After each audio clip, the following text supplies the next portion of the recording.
एक ऐसी कैफियत का तस्वुर करें जहां चंद सीढ़ियां चढ़ना भी एक मैराथन दौड़ने जैसा लगे। कुछ लोगों के लिए ये कोई मुबालगा आराई नहीं बल्कि रोजमर्रा की एक तल्ख हकीकत है। आज हम पल्मोनरी आर्टीरियल हाइपरटेंशन को समझने की कोशिश करेंगे, एक ऐसी हालत जो आम कामों को भी एक बहुत बड़ा चैलेंज बना देती है। तो सवाल यह है कि आखिर क्यों एक आम सी चहलकदमी मैराथन जैसी महसूस हो सकती है।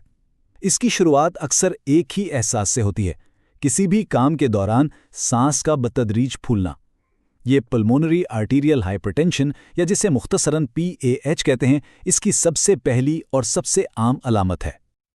लेकिन बात सिर्फ सांस फूलने पर खत्म नहीं होती। असल में ये तो मसले की सिर्फ शुरुआत है। चूंकि दिल और फेफड़ों के बीच की शरियानों में दबाव बढ़ रहा होता है, इसका असर दीगर और बाज़ औक़ात हैरानकुन तरीकों से भी जाहिर होना शुरू हो जाता है। इसी दबाव की वजह से हो सकता है सर चकराए या काम के दौरान बेहोशी तारी हो जाए, सीने में दर्द महसूस हो या टांगों में वाज़े सूजन आ जाए। ये अलग अलग अलामतें नहीं हैं। ये सब इस बात का इशारा हैं कि दिल फेफड़ों में मौजूद शदीद दबाव के खिलाफ बहुत ज़्यादा मेहनत कर रहा है। इन तमाम इशारों को जोड़कर डॉक्टर्स इस पहेली को सुलझाना शुरू करते हैं। लेकिन PAH की तशखीस की तस्दीक के लिए सिर्फ अलामात काफ़ी नहीं होती, इन्हें बराह रास्त दबाव की पैमाइश करने की ज़रूरत होती है। तो आइए देखते हैं कि इसकी बाज़ाब्ता तशखीस कैसे की जाती है। सारा खेल इस एक अदद का है, 20 mmHg यानी 20 मिलीमीटर मर्क्यूरी। ये दबाव की वही इकाई है जो आम ब्लड प्रेशर के लिए भी इस्तेमाल होती है। अगर आराम की हालत में पल्मोनरी शरियानों के अंदर औसत दबाव 20 या इससे ज़्यादा हो तो ये बाज़ाब्ता तौर पर पल्मोनरी हाइपरटेंशन की निशानदही करता है। यही बढ़ा हुआ दबाव दरअसल सारी परेशानी की जड़ है, और अक्सर डॉक्टर्स जिस्मानी मुआयने के दौरान ही दिल की इस जिद्दोजहद की अलामत को सुन भी सकते हैं और महसूस भी कर सकते हैं, जिससे उन्हें अंदर की सूरत हाल के बारे में मज़ीद इशारे मिलते हैं।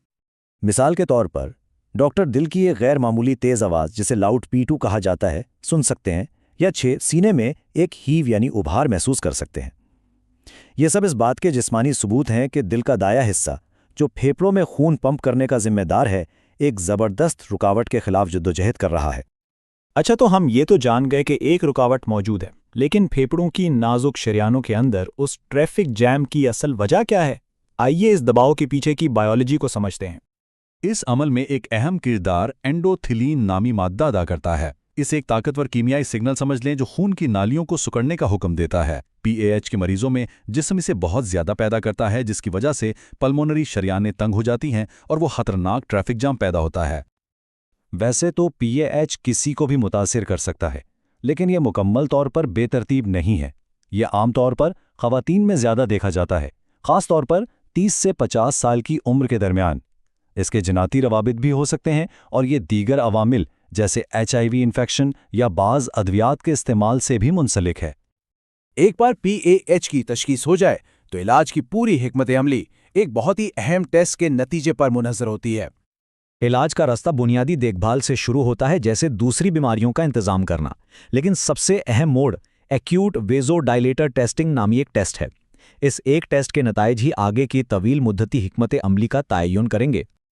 इस टेस्ट के दौरान डॉक्टर एक ऐसी दवा देते हैं जो नज़रियाती तौर पर खून की नालियों को रिलैक्स करे। वो एक सीधे से सवाल का जवाब तलाश कर रहे होते हैं, क्या ये सुकड़ी हुई पल्मोनरी शरियानें अब भी खुल सकती हैं? इस सवाल का जवाब मरीजों को 2 अलग अलग ग्रुहों में तकसीम करता है और ये तय करता है कि उनके लिए किस किस्म की दवा काम करेगी।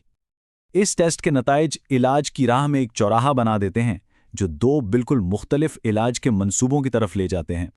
नतायज अक्सर वाज़े होते हैं।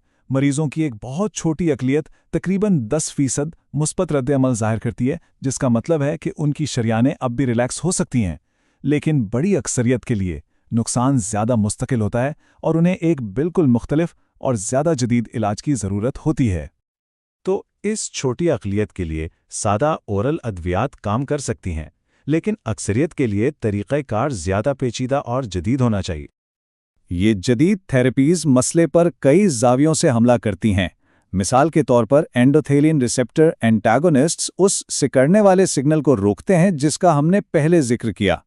दीगर जैसे फॉस्फोडाइस्टरेज इनहिबिटर्स खून की नालियों को रिलैक्स होने और खुला रहने में मदद देते हैं। अक्सर इन्हें कई मुहाज़ों पर दबाव का मुकाबला करने के लिए मिलाकर इस्तेमाल किया जाता है। जब ये टारगेटेड थेरेपीज बीमारी के बढ़ने को रोकने के लिए काफ़ी नहीं होती तो ट्रांसप्लांट आखिरी इलाज का कदम बन जाता है। खुलासा यह है कि PAH का इंतज़ाम एक पेचीदा और इंतहाई ज़ाती नौयत का सफ़र है। अगरचे इसका कोई मुकम्मल इलाज अभी तक नहीं मिला, लेकिन साइंस अब सिर्फ अलामात को कंट्रोल करने तक महदूद नहीं रही। फेफड़ों में इस ट्रैफिक जाम का सबब बनने वाले हयातियाती रास्तों को हदफ बनाकर तहकीक इस उम्मीद को बढ़ा रही है कि एक दिन एक आम सी चहलकदमी सिर्फ एक आम सी चहलकदमी महसूस होगी।